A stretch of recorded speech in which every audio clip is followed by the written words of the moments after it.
see white lies dancing between the lines. She's an atheist. Carousels in her mind, spinning all in her eyes. She's an atheist. Hello and welcome to the Digital Freethought Radio Hour on WOZO Radio 103.9 LPFM right here in Knoxville, Tennessee. We're recording this on Sunday morning, August 1st, 2021. I'm Larry Rhodes, or Doubter 5. And as usual, we have our co-host Wombat on the line with us. Hello, Wombat. Hey, hello, everybody. I'm hoping you guys had a good week. We're being bombarded by rain. I know it's worse in other places. You know, I'm tired from A to Z. That's why I got my A to Z bar. Get your Z bars available to you at a local shop. Z bars, proud sponsor of the show and everything about atheism. Z bars, get your Z bars. All right, go for it. That is tongue-in-cheek. We have no real sponsors, but I'll try one. And with us today, our special guest is Swedish Steve. Say hello, Swedish Steve. Hello, Swedish Steve. We're going to get back to you with a little more detail from where you are and details of your land in a minute. Say hello, Dread Pirate Higgs. Welcome. Oh, Dread Pirate Higgs. Mm-hmm. And George Brown, 2.5. Hello, everybody. Not to forget the John Richards out of England. Say hello. Hello. He I says did the voice hello, wrong because I saw you was muted. but he's muted. Hello. It's okay. I spoke for him. It's all good. It's all good. Digital Freethought Radio Hour is a talk radio show about atheism, free thought, rational thought, humanism, and the sciences. And conversely, we'll also talk about religion, religious faiths, gods, holy books, and superstition. Wombat, what are we going to be talking about today? Hey, we're going to be talking to Swedish Steve all the way in Sweden. Talk about an international show. But before we get into the details and the meat and the potatoes and our own Z-Bars, who are proud sponsors of the show, we have our own Dread Pirate Higgs with our weekly invocation. Arr, noodly lord, who art in a colander, al dente be thy noodles. Thy blood be rum, thy sauce be yum, with meat as it is with vegetables. Give us this day our garlic bread, and forgive us our cussing, as we put up with those who cuss against us. And lead us not into ketoism, but deliver us some carbs, for thine are the noodles, and the sauces, and the grog, whenever and ever. Amen. Swedish Steve with the most confused face. We're going to get I've seen it before. Who's got the holy Hey. hand grenade? That's what I want to know. Dread Pirate, are you putting away any fires? There's some pretty bad wildfires going on. Have you been helping out more with that? I see you got your Yeah, I'm actually yeah. up here in a place called Spence's Bridge, in a hotel room. I'm on my second week. We do 2 weeks rotations, and it's just we're protecting essentially community assets, and helping out the firefighters and whatever way we can. man. And there's right now apparently about 172 wildfires around British Columbia, and of course many more across Canada. Wow. But yeah, it's just been a dry year. We had that early heat bubble, which really dried everything out well before our typical heat bubbles come. So yeah, we've been upwards of 40 plus degrees Celsius. I don't know if that translates well over 100 degrees. It does, because Fahrenheit. it does for me and Jonathan, because we're both scientists. Doubter 5 military guy, he should know. If you can do the conversion, it's helpful. But yeah, I think we know it's hot. It's over 100 anyway. So, but yeah, that's what I've been up to, and I just got off shift, so I'm glad I can make it here. I'm so happy to have you here. Thank you for the work that you're doing. In California, it's already beginning to have orange tinted skies. So like, the question is like, wow, what's coming down from up north? But thank you for being at the forefront, and wish you the best of luck. You're doing the God's work. You're doing God's work, right? You bet. George Brown. Quab's work. Quab's work. Squab's work. Praise be to the noodle. George Brown, got a question for you. Your fidelity, your bandwidth, your clarity is coming in so well. How are you improving your internet? What's your tips for people out there? Mind taking yourself off mute before you start talking, my friend? Well, you see, the only thing I did is there we go. Yeah. it is the case of the only thing I did. I have been availing myself of telehealth medicine. That means healthcare over the internet. And so one of the platform services that I've been using gave me a link to a new test. And let me see, I can tell you all the name of the test. It's called speedof.me. Okay. And it shows latency. And latency was my problem. And the thing that fixed it, believe it or not, was simply rebooting the router. You know, it's the secret weapon of all IT support. It's like, have you tried turning it off and turning it on again? You know, and I should know better than that. But so I learned, and it fixed everything. Nice.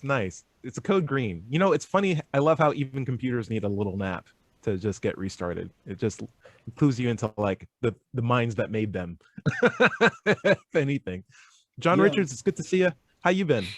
I've been fine, thank you. Yes, I believe that turning it off and turning it on again was what they did to the helicopter on Mars when it went AWOL. But yeah, it's great here. We haven't got any fires. We had a little bit of wind, a little bit of rain, everything in moderate amounts here. You know, the middle way. That's how we should go. Yeah. So is generally England not prone to dramatic shifts in climate? We're a bit warmer. We're about 0.9 of a degree, that's Celsius, warmer than it was when I was a boy. But that's about it, really. I mean, we don't get snow anymore. We only used to get a sprinkling that was gone by 11 o'clock in the morning, you know. And we have, April was wonderful. There was no rain at all in April, but then we had some rain in June. It's a balmy climate. I love it here.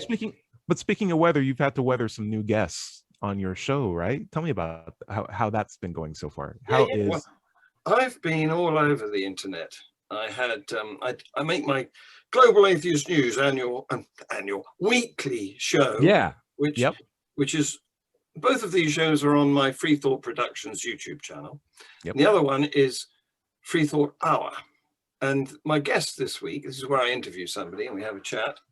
And my guest this week was a guy called Bruce Garenza. Who was he the one with the suspenders? Yes, that's right. Yeah. Okay. Yeah. Braces, please. Sorry. Oh, is that? I'm sorry. Okay. Yeah. All right. He's got a fine beard. It's a really yes, he does. Father Claus, Santa Claus, Father Christmas type of beard, and a yellow hat, a straw hat. Yeah. And we had he's a lovely guy. He's an ex-pastor who is now an atheist. He converted from being a pastor in about 2008, 2009. His wife of 43 years went on the same journey with him. Wow, that's useful. That's a good story. And I need stuff like that. You need to go to Freethought Hour on, what do I call it? Can't think of the name of my show. Freethought Productions, and you'll be able to see it. Yeah. Also, I highly recommend Global Atheist Network, right? Check that out on YouTube as well. Global Atheist News. Yes. Global Atheist News. Global Atheist News. But I've also been guesting. I've been on other people's shows too, because cool. I now join in with an Atheism UK podcast. We didn't manage to do it this week for various reasons, but it's supposed to be a weekly podcast, which is like this. It's a few blokes talking together. Nice. And I'm co-hosting Harris Sultan, who is... Gee whiz, stop, John Richards. You're doing too much. You're only one man. What are you going to do? Well, I'm retired, so I have nothing else to do. Yeah. Okay. That's great. You're really putting yourself out there. And I know you're making it sound easy, but I know it's hard to schedule and find the right times and then maintain, like maintaining good conversation about important topics in a way that's captivating for people to listen to is a difficult thing. And so, you're doing good work. And I enjoyed your interviews. Even the guy with the rainbow suspenders, I was like, all right, that's a good thumbnail. I'm going to have to check this out. You know that. Yeah. Doubter 5, would you mind if I just check in with you real quick, sir? How have you Sure. been? Oh, fine. Just staying on the internet, doing some gaming. My ice Nice. maker just went off. It's just as I unmuted the mic. The only thing I have to report from my conversations on the internet was a guy that I was talking to.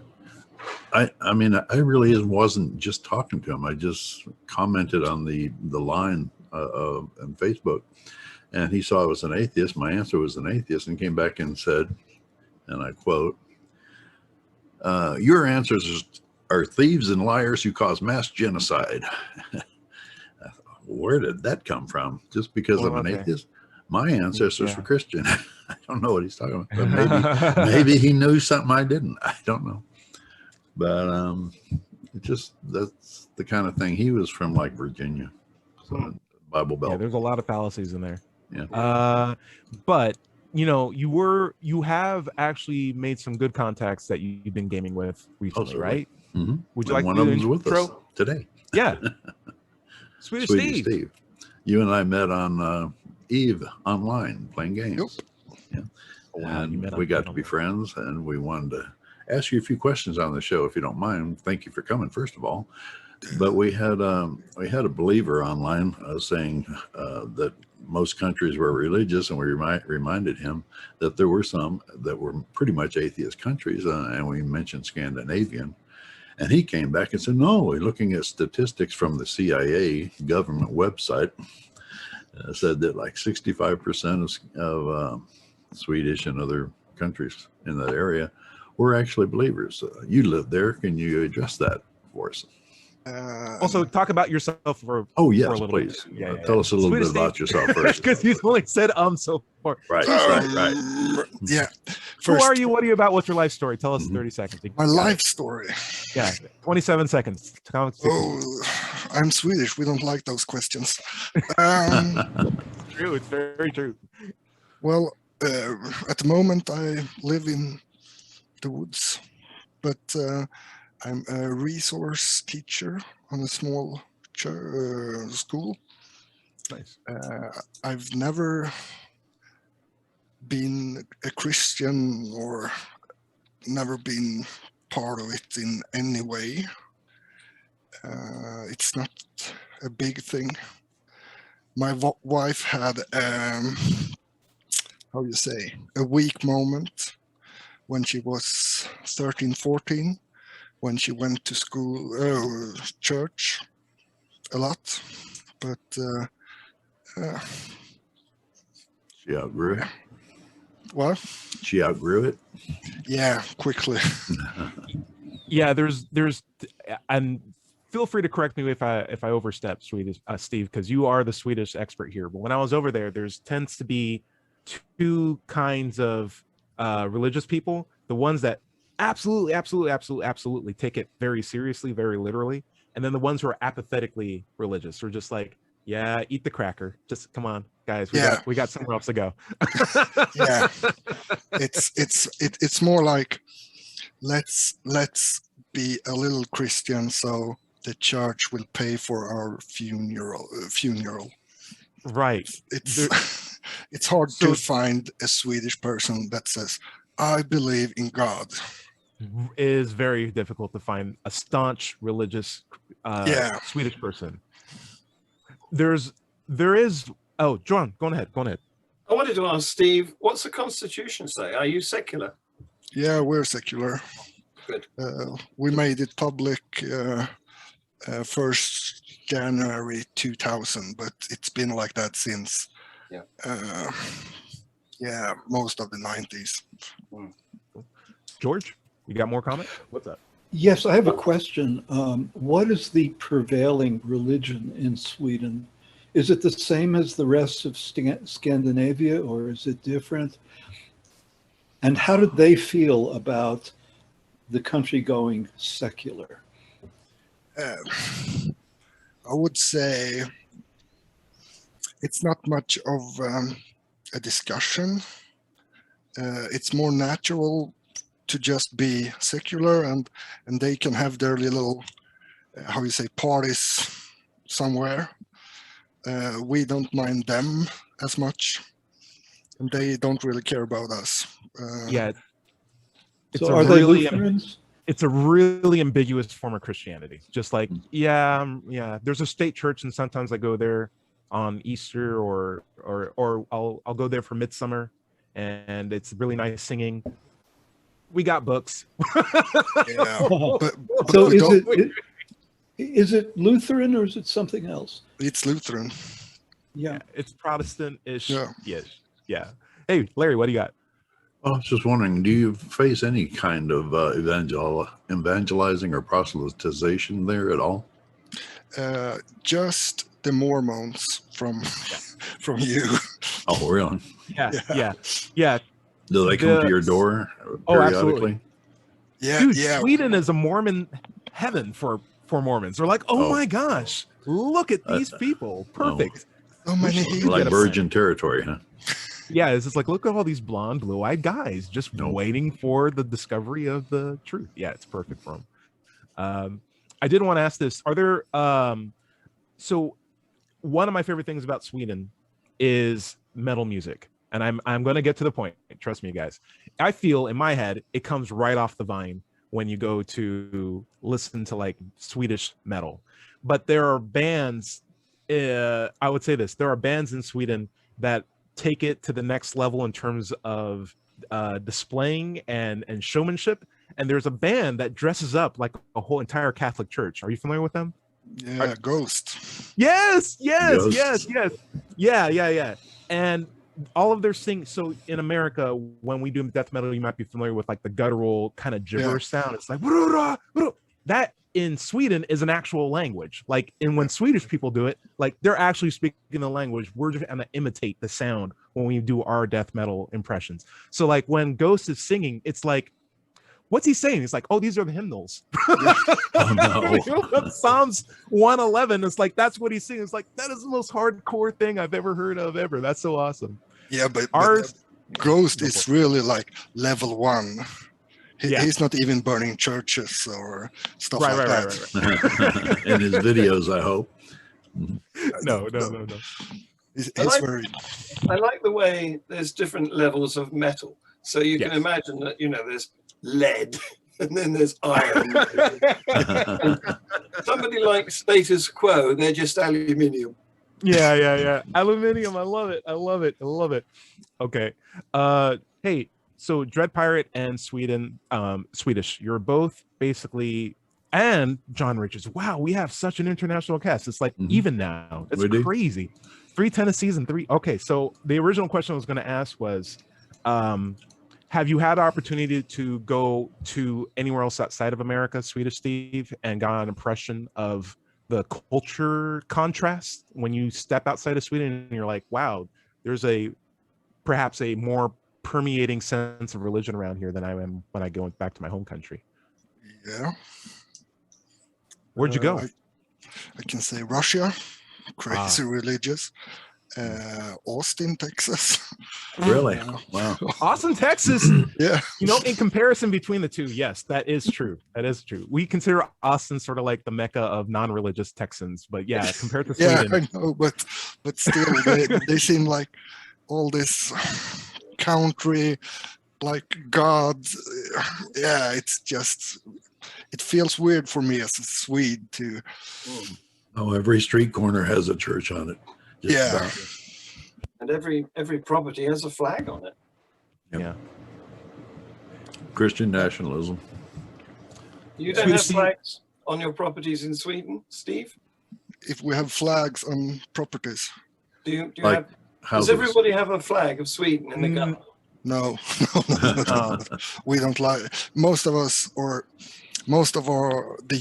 younger people doesn't like the Swedish flag at all. It's just something that either fascists or nationalists and shitheads use. Oh, sorry. Nationalism, in other words. Yes. You're more likely to encounter someone wearing the British or American flag, but just as a fashion statement. Which really confused me when I got there because I'm like, oh, American. It's like, no, prata inglés. It's like, oh, okay, I didn't know. Sorry. It's like, can you help me with this? I need some help. I don't know where I am. Can you help me? But yeah. I want to say, hey, thank you for coming on to the show. Of course, you're welcome back anytime. But I think we're getting close to the bottom of the half hour, Larry. Would you mind taking us out, and then we can come back and we'll talk about some. Okay. This is the Digital Freethought Radio Hour. We're on WOZO Radio 103.9 LPFM right here in Knoxville, Tennessee. And we'll be right back after this short break. To the curious, the inquisitive, the seekers of knowledge, to the ones who just want to know about life, about the universe, about yourself. Not cute questions, big questions, ones that matter. To the rebels, the artists, the free thinkers, and the innovators who care less about labels and more about truth, who believe nonconformity is more than a bumper sticker, that knowledge is more than words on a page. You're young, you're old, you're powerful beyond measure, and the fuel of that power is not magic or mysticism, but knowledge. The things you see, the things you feel, the things you know to be true. Sure, some will doubt you. Let them. Dare to think for yourself, to look for yourself, to make up your own mind. Because in the eternal debate for answers, the one thing that's true is the power of logic.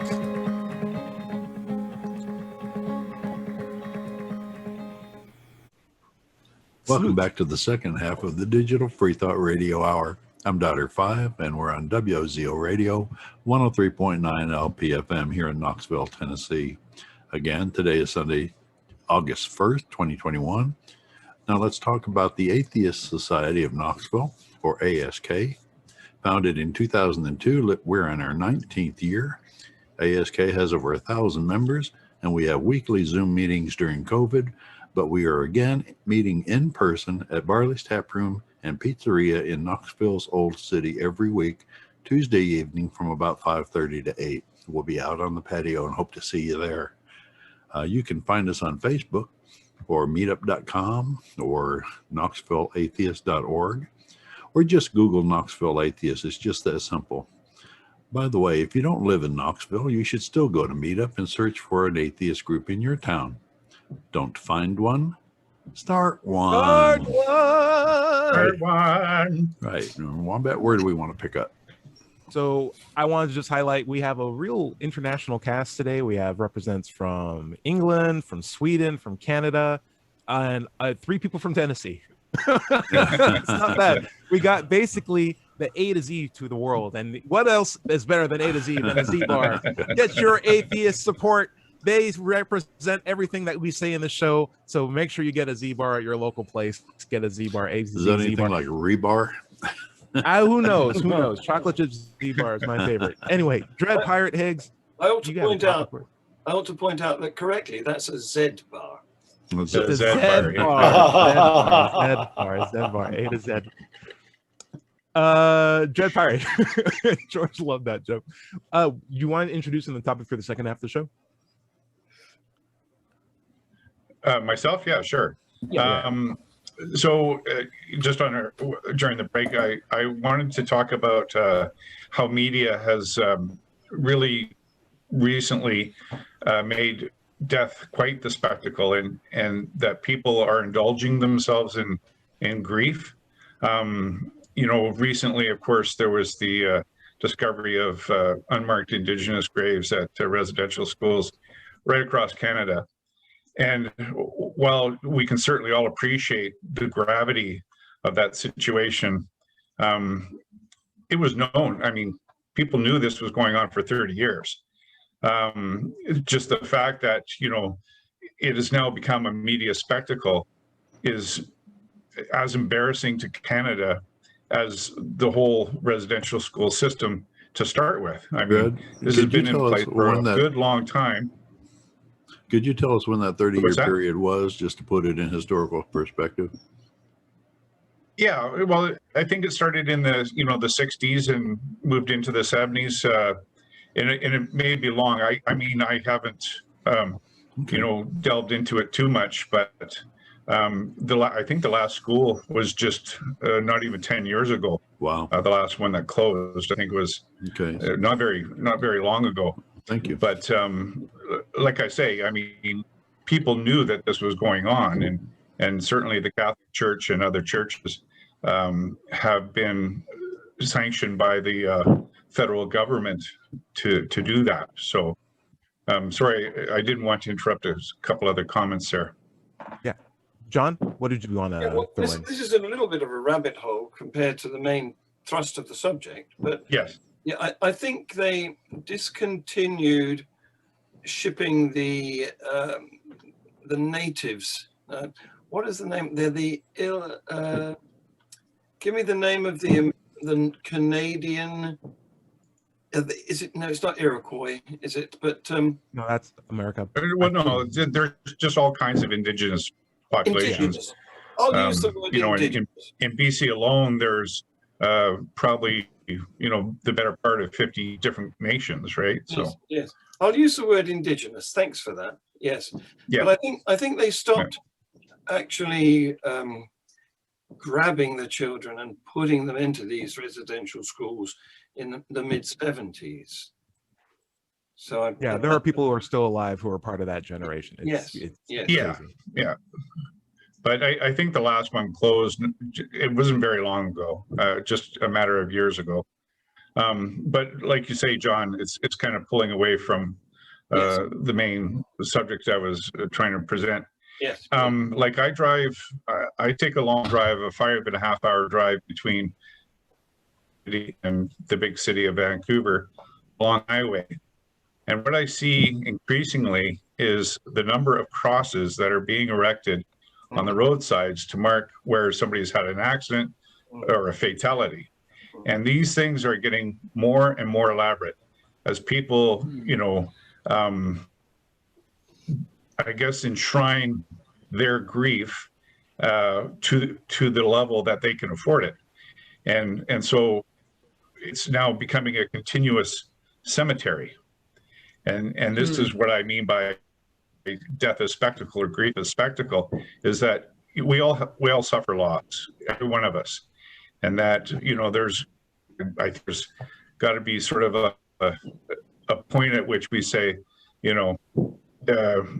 we appreciate, sympathize, and empathize with your grief, but you have to get through it. You can't make it everyone else's continual responsibility to share that grief with you.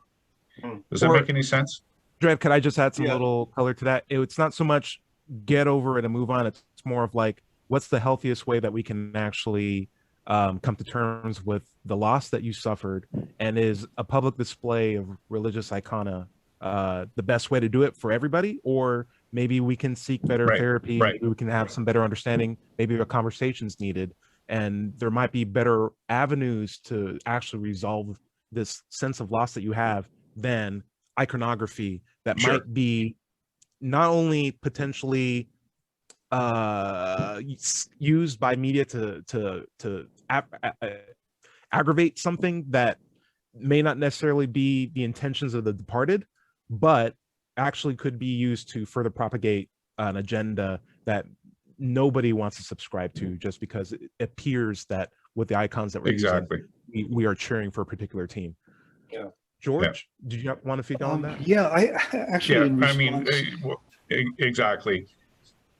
In response to and I agree. It's not like I'm not to say that. Sorry. It's all right. There's a little bit of lag. We can anticipate that. George, would you mind filling in? Yeah. I actually, in response to what Dread Pirate has been saying, I had three comments came to mind. So the first one is that I want to say that I have long been an admirer of Canadian media, and I want to say about the church and the unmarked graves absolutely depressed me, and I mean I felt a sorrow at reading about these children, and what came to my mind was that your media has been very good about it, I think, and I thought all the way back to the first revelations of abuse of children by priests in the Catholic Church came out of Canada.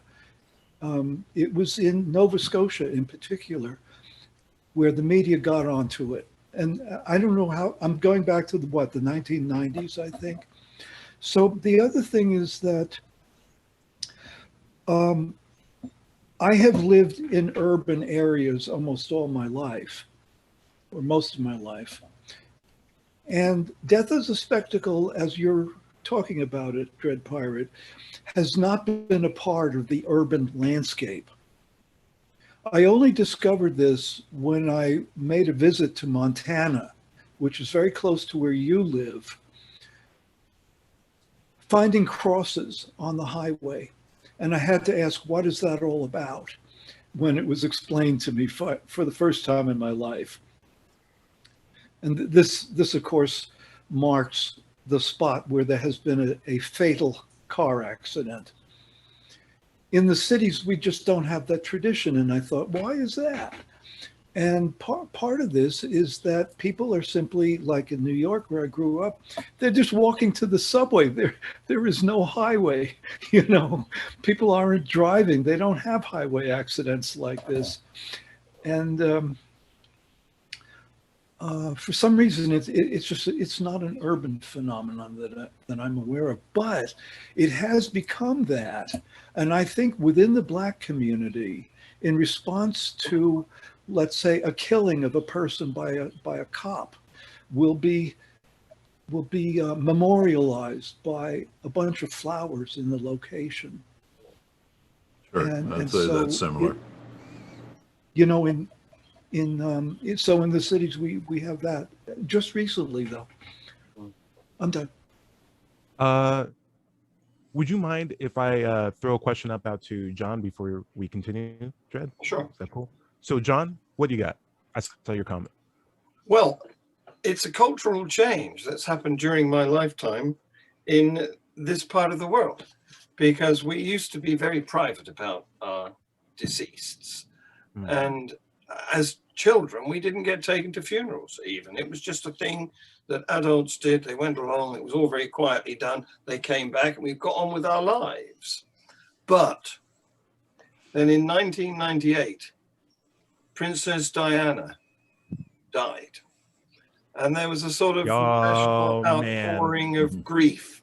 Sure. And you could have seen the pyramids of flowers that were laid outside Buckingham Palace by people. And on the actual location in Paris that she died. Yes, and probably outside Kensington Palace, where she was living too. And so this was in the American media, by the way. Yeah. It was in the American media too. Yes. About the displays of the flowers and all that in England. Yes, yes. I know you probably like our royal family more than we do. But the thing is, that seems to have started this ball rolling. And now we do see bunches of flowers at junctions where people have wrapped themselves around a tree or had some terrible accident. Right. John, just to weigh in on that a little bit more, because it became sort of a genuine means of emotion with flowers, but then there was commemorative coins, and then like magazines that were like, here's the lifestyle of Diana, here's the pictures of her final moments, here's the pictures of her funeral, here's the pictures of her crying family, each for like $17.99 because there's an upsell on everything. And it starts to get a little creepy, like a little commercial. It's too commercial. And that's one agenda, like that's people trying to make a profit. But I feel like there's also other agendas based on ideas and ideologies that see an opportunity to slowly sneak themselves into the cultural mainstay. I don't know whether the stoic British nature has modified, mutated into something more emotional. I don't know. Starter 5, go for it. Yeah, you could say it's capitalism.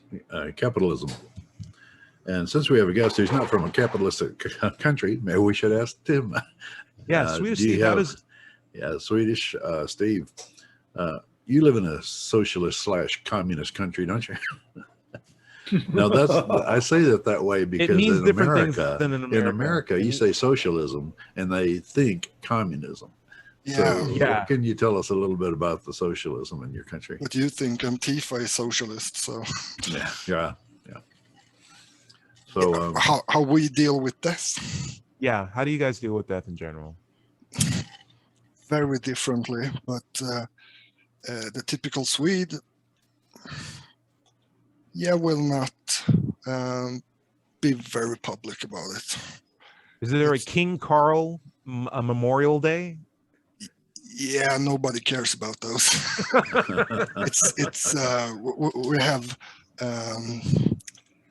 King Carl the 12th. So there is a Swedish royal family, and you can bump but nobody cares about them.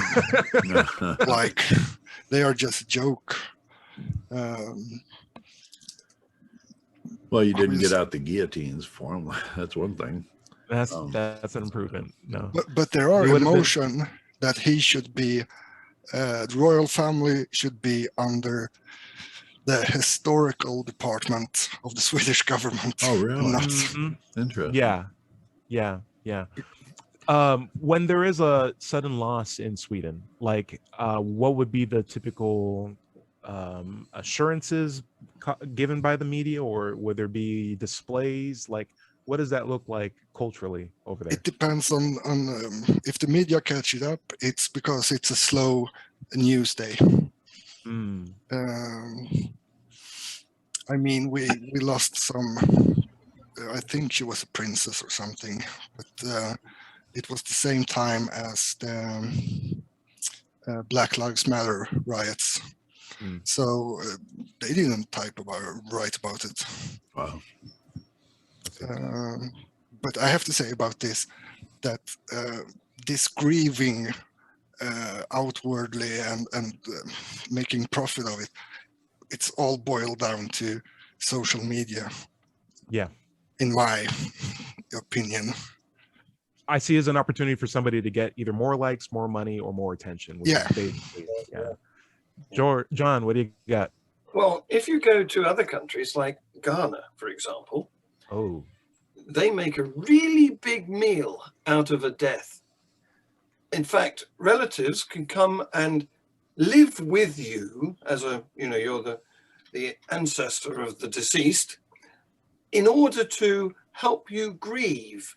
And actually they're sponging off you. They found themselves somewhere to live free of charge for the next several months because they're helping you to grieve. And it goes to the extreme that for the ceremony, which might be some months later, you can actually hire professional wailers. Oh no! Yeah. I heard it's that's awesome. Common in Arabic countries as well. Yeah. You have them too in America. Oh, do we? We do? Yeah, I've seen them on Fiverr. Can we just stop this for a little bit? I wanna pause on just this topic for a little bit. So Swedish Steve, for whatever reason, you were down a rabbit hole on the internet where you were looking at American Fiverr professional grievers. Could you inform me so I know what's going on in my own country? What's going on here? So for $5, I can get somebody to cry at my funeral? It's more than that. It's like, do you want the premium package? It might cost you $10, huh? Yeah, he will. The one I was checking on, he was like claiming to your casket and wailing and everything like that. And this could be like a stranger that nobody else knows about. Yeah. You just be, oh, there's some interesting ideas there. Dread Pirate, I see you have a hand raised. What's up? Yeah, well, I guess in sort of rounding out my thoughts about this is actually a continuation of something you were saying. The idea of my bringing up this thing about crosses lining the highways and byways of our province. It's not about going out there with a bat and a shovel and digging these things up and getting rid of them. It's about trying to figure out a better way for people to process their grief, right, as opposed to wearing it on their sleeves for everyone to see. Because in a sense, and certainly the media's got a lot of responsibility in this, is the enabling of people's continued grief and the again, almost commercializing it and making it again a spectacle.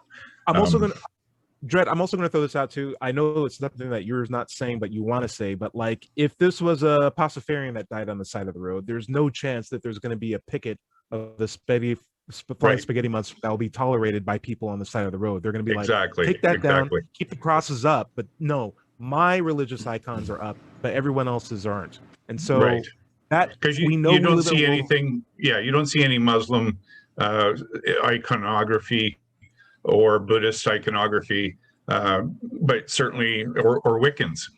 You don't see pentagrams up there for every Wiccan that died at the side of the road because of an accident. So exactly. Thank you for clarifying that. Yeah. George, you had a comment. What's up? Yeah, I wanted to mention that there is about professional mourners. There is a tradition in the Jewish religion of that. And really? There, you can also hire somebody to sit by the dead body for an appropriate period of time. But about the mourners, there is a comedy video on YouTube that I can recommend showing a couple of Jewish mourners talking about being afraid of missing the bus home after the funeral.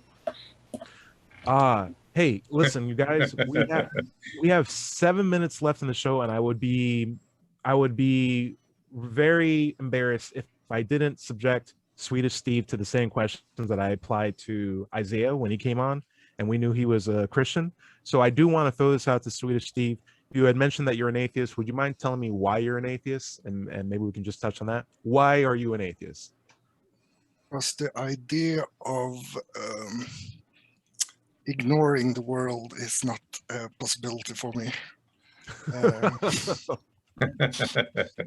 I am a strong believer in what Marx said about religion, and that it's an opium for the people. It clouds the mind and make them artificial happy, give them an answer to everything they can't understand. Nice. Okay. Man, Dred, do you even have oh wait, John, comment? Yeah, not directly related to what Steve said, but part of this problem is because we think of death as a taboo subject.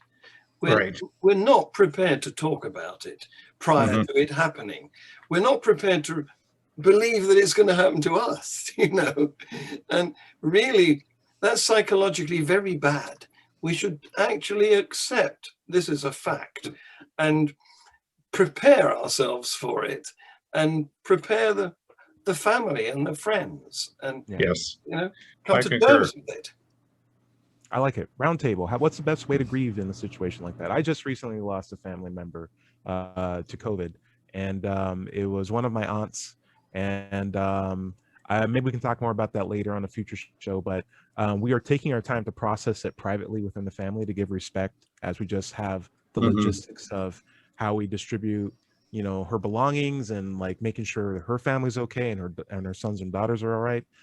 We didn't make it a public thing for clout or for sympathy. We're really doing our best to try to respect, you know, just the ongoings of life being a process and death being a process. Yeah. And so no flags for us, but it was never a condition for our part. Though our I'll get into more details later. But basically, we try to keep it private, try to keep it respectful, because I'm sure she would want the same thing too. And Dred, what would be your idea as the best ways to well, you know, and the difference I see often is, of course, what's going on. So if it's a sudden death, no preamble, like a car accident, it tends to have a larger impact, and people are far more out of sorts.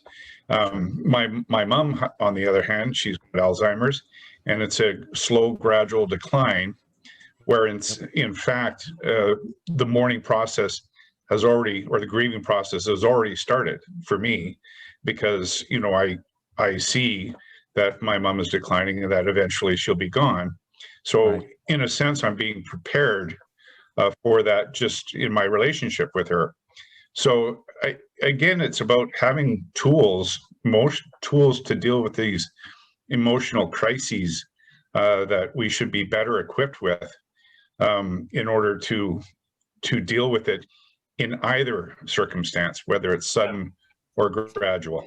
And I agree. We have better tools, so we should really spend, especially in the situation where two people die and one can't afford a giant cross and the other one can. Like, we have Right. better tools to be able to do stuff like that. Doubter Yeah. 5, how are you going to grieve when I die? Well, given our age difference, it's probably going to be the other way around. But I think no, it's You important. know, I live fast and loose. You don't know about me. You're burning the this is candle over- at both ends. Is that it? Yeah, I got some black hairs to burn still. Yeah. No, That'll I be think a- it's That'll be important. a wake, won't it? What? Wait, hold on. Awake. What, John? What did you just? Oh, be awake. Okay. Yes. Okay. Yeah. Doubter 5. It's important to process it. The last thing you want to do is repress it and ignore it. You want to process it, get through it, and also take the message from it that you need to engage with those that are still alive while they're alive. Yes. And resolve any problems that you may have with them so that you can enjoy their company while they're here. Yeah, But That's so much Yeah. more important. Yeah. It's very true. Swedish Steve, any comments on best ways to grieve? Before we close the No, show? but I would suggest to take up the tradition of ätterstupa. But You're gonna have to translate that. You know that. Yeah. Go on. It's when you're old and getting a burden to your village or something, you go up to the tallest mountain and just jump off. So I forgot to mention that Swedish Steve, it comes from a Viking culture. Just a quick thing. In Sweden, this surprised me. There's no word. Swedish, let me finish the story. There's no word for please. You just say thanks. So like if you need water, you just take water and be like, talk, thoughts and talk. You just take it and you say thank you. And it's such a completely different dynamic. There's no, excuse me, can I have this? Can I get in here? It's like, no, you take it and you say thank you and you just move on. And it's that's like better to I ask love for it. forgiveness than permission. yeah, there's no wouldn't asking. either. It's like, can I take your village, please? Thank you. All right, I appreciate it. Village tack. Guys, we're nearing the end of the show. What I like to do is a little bit of shout outs. We'll start with John Richards. You got on so many different shows. What would you recommend that we check out before next week? Freethought Productions channel on YouTube. All my Nice. shows are on there. Wonderful. Freethought Productions YouTube. Dread Pirate, what do you got for us? What do we well, recommend that we this check out? week, of course, and last week I wasn't able to stream. I'm in a remote location and dependent on my phone and local connections, and that's just not enough. So what I would suggest people pick up The Portable Atheist, which is an anthology of writings put together by Christopher Hitchens, who introduces each piece of writing. And it goes from Lucretius to Plato to Aristotle to Einstein, Karl Marx, Stephen Hawking. It's just a huge anthology of people writing with atheism or secularism as the subject. So it's a Very great cool. book. George Brown, would you recommend that we check out anything before the next week rolls in? No, I have no recommendation this week. Thank you. Totally fine. I do have a recommendation, and it is Z Bars. Brought to you guys. Actually, I just got an announcement. Z Bars just sent me a tweet. They said they denounce everything they say. They are not an atheist supported show. I never saw that happening. So we no more Z Bars. By the way, this package is empty anyway. We'll take it all back. It's But all now an I'm at a loss. illusion. Now I'm at a loss because they said they didn't like atheism. I'm like, atheism? What is that? And what is it even about? Doubter 5 can help me out with that. Oh yeah, but I think we should give a Swedish Steve a. Oh, my shot. bad. Swedish Steve, is there anything that you'd recommend when we check out before next week? Reality. Nice. Here, here. I dig it.